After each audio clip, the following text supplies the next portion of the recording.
Thanks. Thanks, you guys. Thanks very much. How are you guys doing?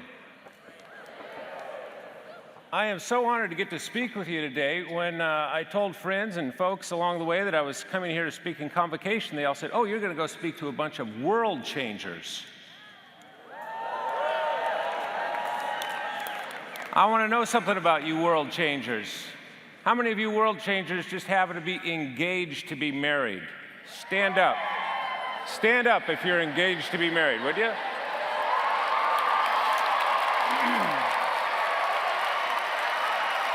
That's great.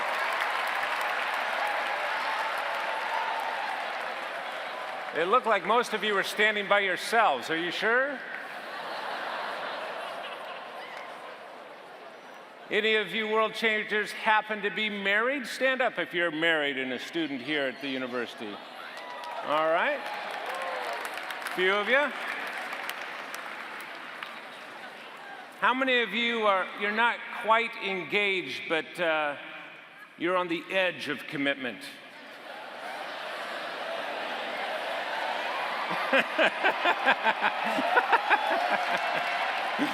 All right. Some brave people standing up out there. How many would just like to have a date sometime in the next 12 months?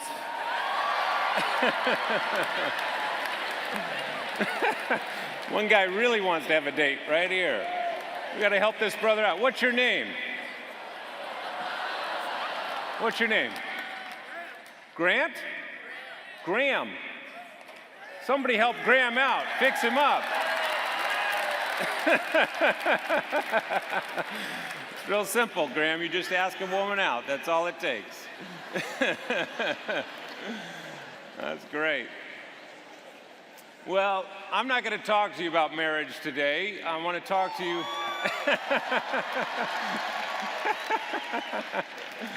I want to talk to you about relationships, however.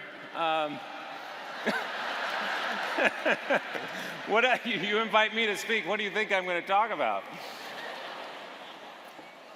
Relationships. It's the hub of the wheel. It doesn't matter what your major is. It doesn't matter what you do. When you go out to change the world, your fulfillment on this planet will be in relationship to your relationships. And that's your relationship with each other and with yourself, with God, your friends, your family, everybody else. And so I want to talk a little bit about that. In fact, I'm so encouraged because Liberty is one of the few schools that is doing something that years ago, Leslie and I, and by the way, my wife and I have the same name. I'm Leslie and she's Leslie, and it's confusing, but that's the way God planned it for us. And in fact, it's even more complicated than that because I'm the third. My dad's name is Leslie, my grandfather's name is Leslie, and then I married a Leslie. And so when we had our first son, we named him John. John Leslie. And if I knew we were showing pictures of our kids today, I would have brought some. But in fact, this little guy, John, I should just tell you a quick aside, he was born as what they call a micro-preemie. He was 1 pound when he was born. 1 pound. They didn't think he'd survive. And by the way, when I tell my college students, we teach at Seattle Pacific University, a Christian school in Seattle, and when I tell my students that we had a baby that weighed 1 pound, the guys look at each other and go, "Is that good? I don't know, 1 pound, way to go, Dr. Parrott, But he's our little miracle boy. But anyway, Leslie and I, we thought years ago on our own Christian college campus, we're teaching as a faculty these students everything in the world except how to have healthy relationships. And we thought, why isn't there a course on relationships, And if you think about it, we have courses on nearly everything in the world except relationships until this year here, right? Well, we started, a long time ago, we posed this question. If you know anything about academic settings, you don't just dream up classes and start teaching them as professors. You got to get them approved by the provost and the dean and the committees and subcommittees and all that. So Leslie and I, we wanted to teach this course called Relationships 101. And we put our thoughts together, a little proposal, and brought it to the committee to kind of study that. We listed out all the lectures that we wanted to give. We wanted to get a lecture on how to keep family ties from pulling strings. Do you know the home that you grew up in was your university of relationships? For good or for ill, you learn more about relationships from that home growing up than you'll learn from anything else the rest of your life when it comes to that, more than seminars or class or books or anything else. In fact, I often tell people, imagine if you could go back to your childhood home. Can you picture it in your mind's eye? And take a tour through there and eventually go up into the attic, at least the figurative attic, and look around. You find all this memorabilia from your childhood. Maybe a Scout's uniform, maybe a dollhouse, maybe a little trophy, maybe a ball glove, whatever. And then you'd find this big dusty trunk over in the corner, and it would have your name on it. And you've never seen it before in your life, but it would have your name engraved on a little placard, and underneath it, it would say, Relationship Curriculum. Can you imagine? And you'd open this thing up, and you'd see all these file folders, and it was all the courses that you took on relationships as a kid growing up. You know, what would be in there for you? Maybe you pull out a file folder, and it would be a course you took called Feelings We Don't Talk About in This Family, right? Or maybe you pull out another one, and here's a course you took called Advanced Blame Shifting and How to Do It, you know? We all took different lessons growing up because of our homes. We wanted to lecture on that. We thought we should also lecture on friendship. Now, can you imagine life without friends? You know, it really is true. They double our joy and they cut our grief in half. And so we want to talk about the difference between friends of the heart and friends of the road. You have friends here at Liberty that you're going to have for the rest of your days. And you're tight with them now, and you're going to be tight with them 10 years from now. You also have friends here on this campus today that you're going to lose touch with. Those are friends of the road. What's the difference between those? We thought we should also lecture on what do you do when your friends fail. Now, if that hasn't happened to you yet, put your seatbelt on because it's coming. You're on this planet long enough, you're going to have a friend that fails you, right? And you're going to wake up some morning and go, how could he have done that? I trusted him with my money. I trusted her with my secrets, whatever it is. What do you do when your friends fail? We want to lecture on all these kinds. Of course, we want to lecture on love. In fact, we want to give a lecture called How to Fall in Love Without Losing Your Mind. It seemed to us that even some of our brightest students, they would fall in love, and it was almost like their IQ dropped 5 points, you know? How do you make wise decisions in the midst of this dizzying experience? And then, just like with friendship, we thought we should give a lecture on breaking up, how to break up and stay in one piece. Most of you will go through that experience if you haven't already. And what do you do if you're the heartbreaker? What do you do if you're the brokenhearted and you didn't choose this? Well, man, there's a lot of research to help you through that, and yet we don't know about it. So it was all these things. We want to talk about sexuality. We want to talk about bridging the gender gap. We want to talk about relating to God without feeling phony. All the different realms of relationship that we could think of. We put on this little proposal. We brought it to this committee. They studied it for a little while, and they looked up at us, and they said, oh, thanks, but no thanks. We said, why not? We said, we thought this would be such a practical course that, you know, it doesn't matter what your major is, it would just be a great course to have. And they said, well, it doesn't have enough rigor. And I said, what do you mean? They said, well, it doesn't have enough academic rigor to the course.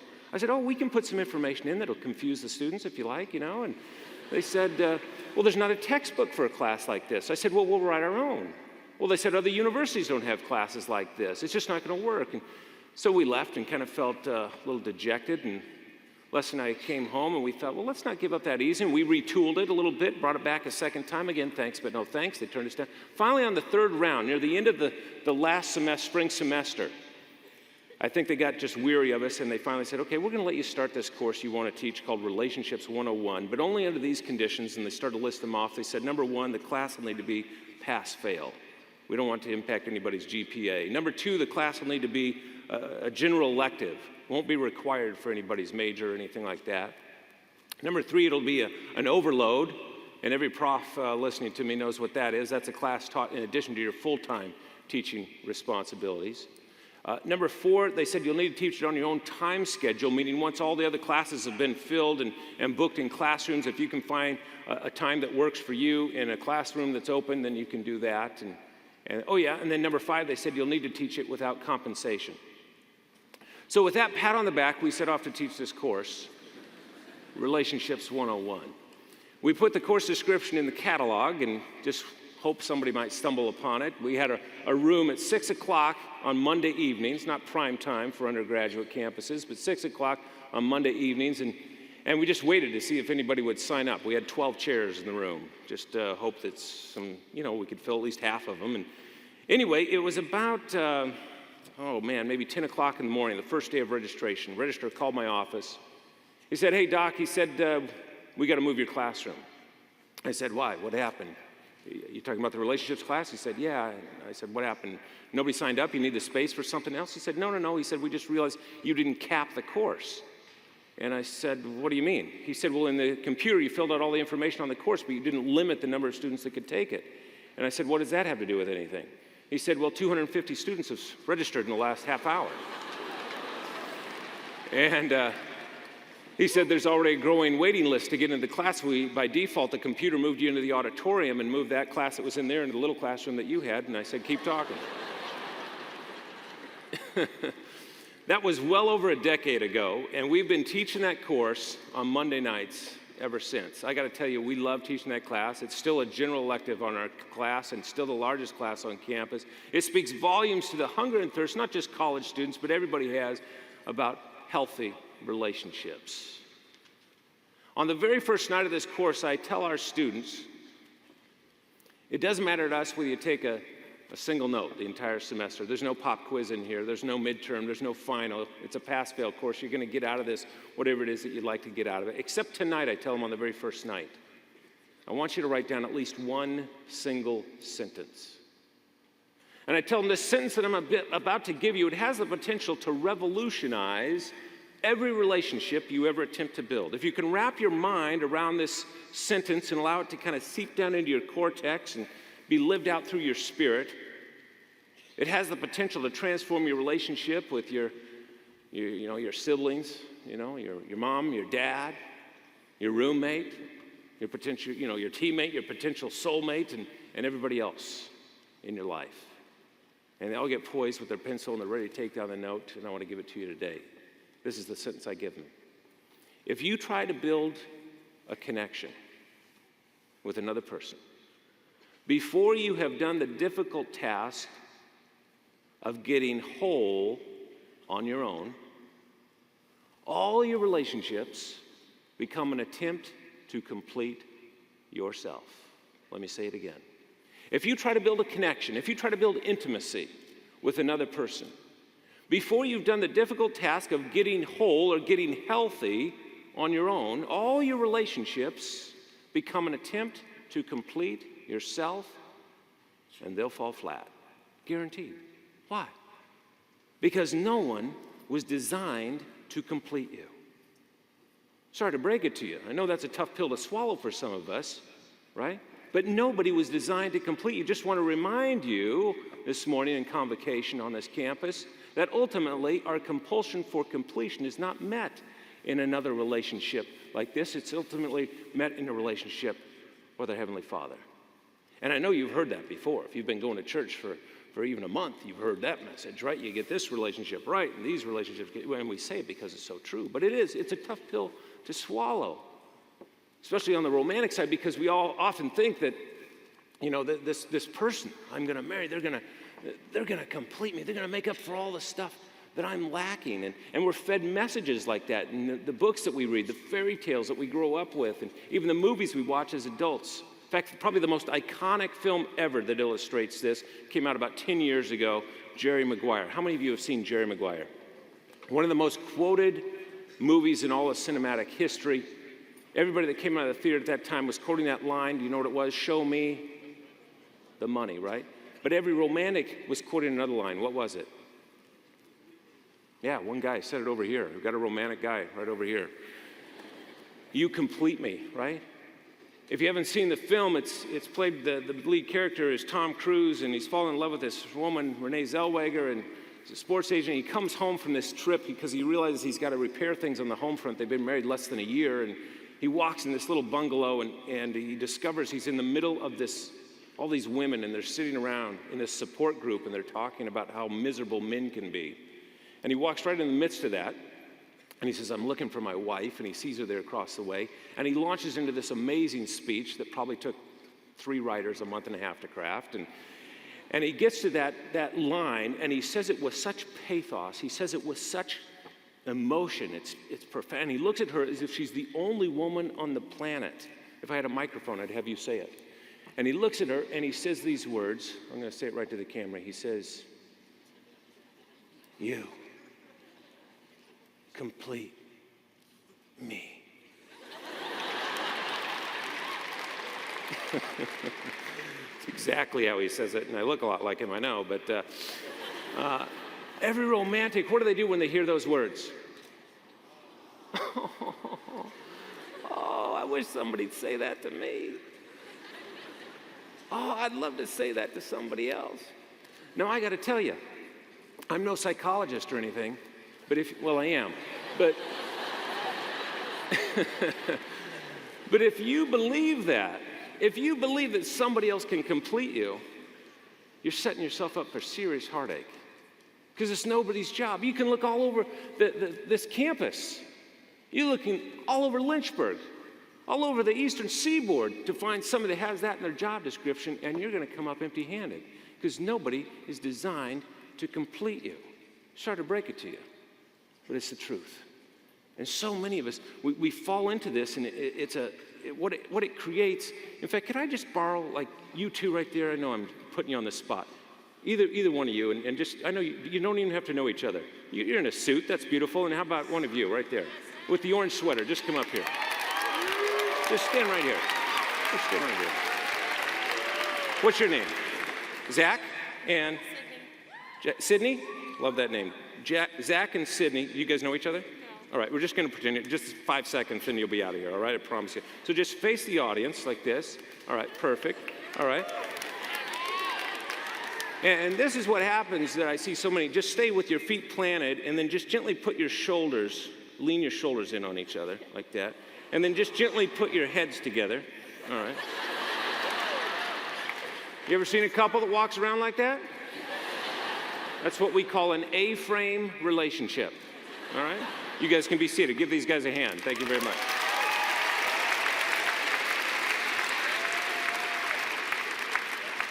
And we look at a relationship like that with two people that walk around like that, sometimes literally, and we go, oh, isn't that sweet? Isn't that wonderful? But what happens in a relationship? You got two people walking around like that, and one of them stumbles, metaphorically, right?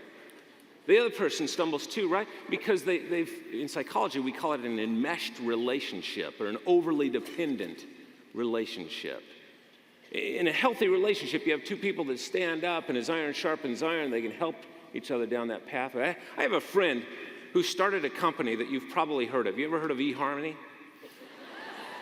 If you haven't, you're just not watching enough television. But I asked Neil Warren, who started that company once, who's been a lifelong friend.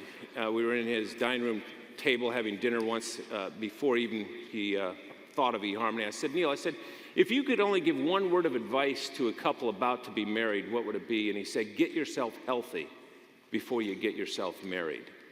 So that's what we're talking about, getting healthy. Why? And it's not just in marriage. Why? Because your relationships can only be as healthy as you are.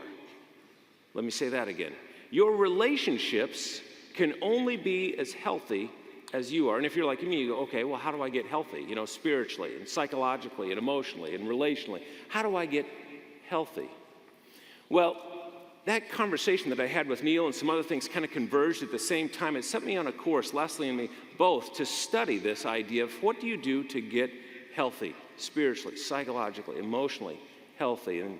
And 2 years into this research, we were standing on this big mountain of information, and that turned into another year and a half of writing. We put a book together, and we discovered kind of if you want to be healthy, you got to get a lock on several things, and I want to give you a couple of them here this morning, but I got to tell you this. As a social scientist, this so often happens in my life. We do this research, and we go, oh, look what we discovered here. And then one day I'm reading along in God's Word, and I go, oh, there's that thing I thought we discovered, right? It happens all the time in my life. If you have a Bible, you can look at Ephesians with me. I want to look at just a passage of Scripture here with you real quick, because Paul outlines this so beautifully in Ephesians chapter 3. And we'll look at a couple of verses there together in just a moment. But here, real quickly, if you're taking notes, I want to suggest you write down 3 things. The first is that if you want to be healthy, you got to get a lock on what I call your profound significance. You've got to get a lock on how profoundly significant you are in the eyes of God. That God loves you as if you're the only person on the planet to love. And you go to a great school to hear that message, right? But if you're like me, even in the midst, in the context of a great environment like this, you still have your doubts and you still wonder, yeah, but is God's grace meant for other people and not me? Because you don't know my story, right?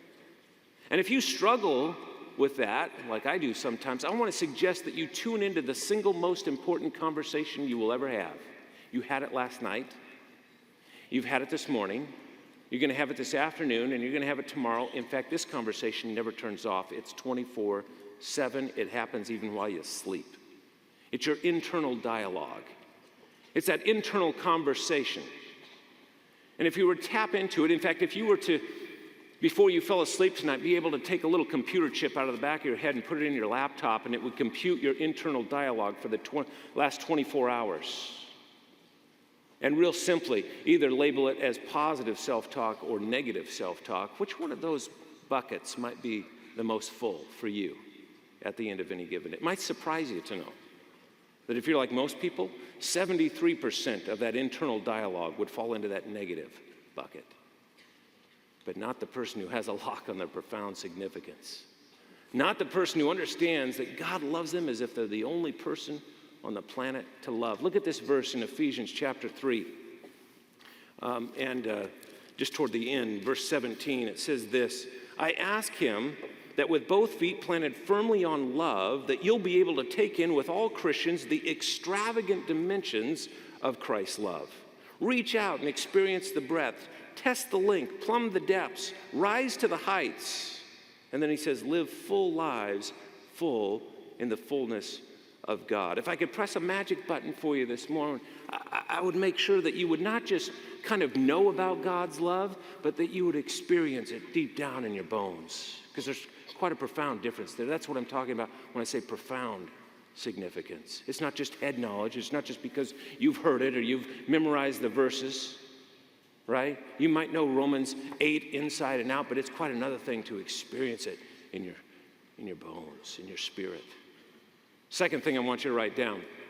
If you want to be a healthy human being that has healthy relationships, you got to get a lock on not only your profound significance, but what I call unswerving authenticity. Unswerving authenticity. The first thing, profound significance, has to do with your relationship with God. This has to do with your relationship with yourself.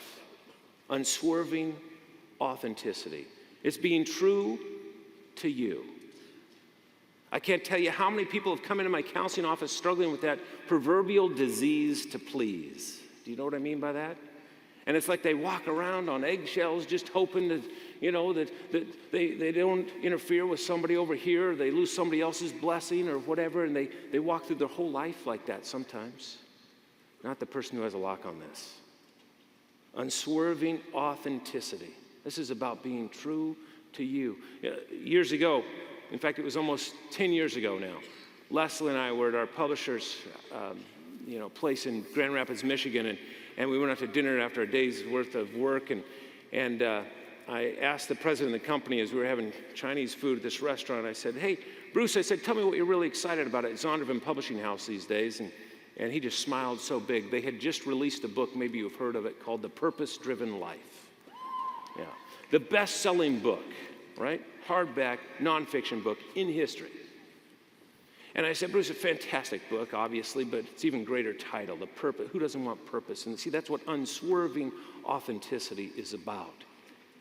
It's knowing that God has called you to travel down a pathway, and in spite of what anybody else thinks or what anybody else says, you got to go down that pathway. And that might mean that it doesn't please certain people, In fact, look at this next verse in Ephesians. It's right at the beginning of chapter 4, where Paul says this. He says, I want you to get out there and walk. And then he says, better yet, run on the road God called you to travel. He says, I don't want any of you sitting around on your hands. I don't want anyone strolling off down some path that goes nowhere.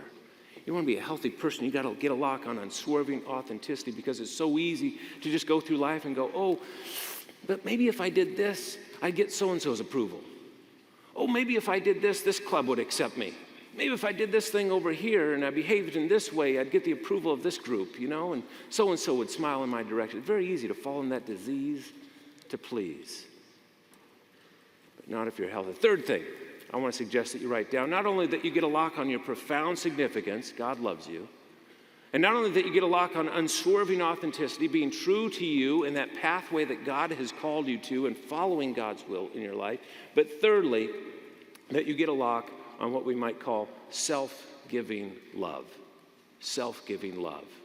The first one has to do with relating to God. The second has to do with relating to yourself. This one has to do with relating to everybody else. Self-giving love.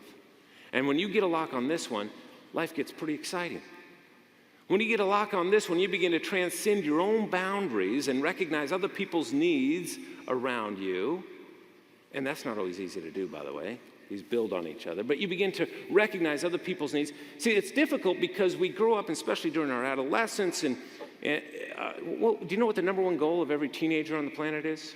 It's to answer a question that's never asked. Do you know what the question is? And it's who am I? If you've taken developmental psychology, you know this, right? It's who am I? And so at a certain developmental period in our life, we walk into a social setting, and that's all we can think of is, how am I doing? What do people think of me? How's my hair? What about my shoes? Are they in style? How about my pants? Are they low enough? Everything is up for grabs, right? It's all about identity. And then we mature, and we get to a place, hopefully, where we walk into a social setting, and we no longer say, how am I doing? But we say, how are you doing? And we really mean it, right? And we begin to transcend our own boundaries. If you're looking for a measure, if you're looking for a barometer to know whether I've gotten into this space in my life or not, this self-giving love, I think you can find it in the greatest relationship lecture that was ever given. The greatest relationship lecture that was ever given, the greatest sermon that was ever given, it was a Sermon on the Mount. When Jesus talked about this, and it was radical, it was revolution. In fact, I was reminded of it a few years ago. Leslie and I had a bunch of airline miles that were going to expire, and I came into the kitchen once, I told Leslie, I said, we got to use these miles or they're going to go to waste. She said, that's the last thing we need to do right now is get on the airplane with the kids and all that kind of stuff. She said, why don't you go someplace with your dad? I said, great idea. I called up my dad in Phoenix, Arizona. I said, Dad, how would you like to take a trip? I said, I'm thinking about what if you and I went to like Rome, Italy together? And he said, oh, son, that sounds great. He said, that'd be a blast. And I said, well, here's the deal, Dad. I said, I'll pick up the airfare if you want to pay for everything else. And it worked out pretty good for me. And we went out to Rome, Italy. We had this great time. And one night over dinner, he reminded me of something I remember when I was a seminary student. And that is that in the days of the Roman Empire, every kid in the Roman Empire was required by Roman law to carry a Roman soldier's backpack in 1 mile in either direction from his home, just to give the soldiers a rest and so forth. And so in those days, you would find these little stakes in the ground where kids would go out and they'd put a stake and carve their name on it, and they knew that's how far they'd have to carry the backpack and so forth. And you went throughout the Roman Empire, you'd find this in little villages and so forth. Jesus, knowing this was a common practice, used it as a sermon illustration. And he said something radical. He said, hey, if somebody asks you to go 1 mile with them, do something they don't see coming. Do something radical. Walk another mile that you don't have to. You walk the first mile to clear your conscience. You walk the second mile out of self-giving love. If you're looking for a barometer to do, and by the way, I know some of you are thinking, wow, the second mile, that's a big thing. I don't know when I'm going to have a chance to do that. You're going to have a chance to walk the second mile for somebody this very day. Maybe before you have lunch. There's all kinds of opportunities to walk the extra mile. You get a lock on self-giving love, you will love the life you live. And as you go out from the halls of this place and change the world, and you look back on these years that you had on this campus, and you're going to take friendships with you that last a lifetime. And you might even walk out of these halls with the love of your life on your arm. But I can tell you this, that if you want to have relationships that go the distance, if you want to have relationships that bring the greatest fulfillment, it'll be because of you. Your relationships can only be as healthy as you are. If you try to build intimacy, if you try to build a connection with another person, before you've done that difficult work of getting whole on your own, all your relationships become an attempt to complete yourself, and they'll fall flat. I got to tell you, it's a real honor to get to speak to you this morning. And I'm praying for you that you really do change the world. Thanks so much.